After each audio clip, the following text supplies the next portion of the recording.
I'm Nick Marino. I'm a software developer here at Pypestream, and I primarily work on the conversational AI side of things with a good amount of work doing some integration with other teams as well. So I started off in the voice over IP industry. So I did a lot of server-side development there, a lot of cross-functional work. I've worked with systems administration teams, QA, and I primarily started out in C and C++. Had a little bit of Python in there. I've done some database work with SQL and the like. At some point in there, early on, I ended up learning Erlang, and that ended up making up the bulk of my career for, I don't know, I would say the next 8 or 10 years. We chose to build the Pypestream platform on Erlang really primarily because it has some really great scalability and reliability features that you just don't find in a lot of other languages. Some of the really special features that Erlang has is just that it divides everything up into really small isolated processes by default. You know, a lot of languages you can do that, but Erlang, it does it by default out of the box. It's really easy to write systems that way. An error in one process will allow the rest of the system to continue on totally unaffected. So in our case, you know, for example, if a user's having a conversation and there's some sort of glitch that happens, then yeah, that's unfortunate, but then all the rest of the processes in the system can continue running. None of the other customers will be affected. So that's really been a great asset to our stability and reliability that we always try to provide. And additionally, once you have everything split up into small processes like that, the scaling story also becomes kind of automatically really easy.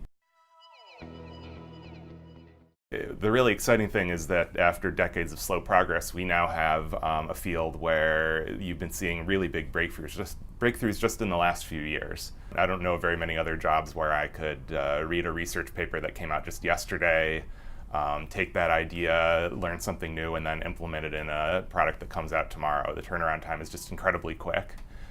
So that really keeps things exciting. And additionally, you know, I think it's just a really interesting field in terms of the impact it can have on the world. You know, nobody wants to be a support agent who just resets people's passwords all day, and so having these kinds of AI abilities will allow us to you know, allow people to take on more meaningful, interesting roles in their companies and leave the drudgery to the computers. So that's really what gets me up in the morning.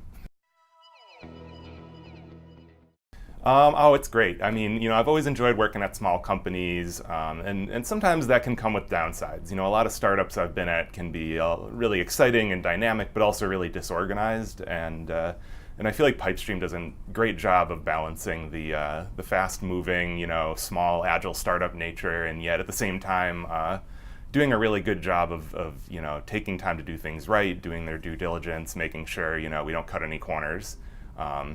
So I find that really motivating and fun, and additionally, I just love the people here. You know, everybody's always having a good time. We work hard, we get things done.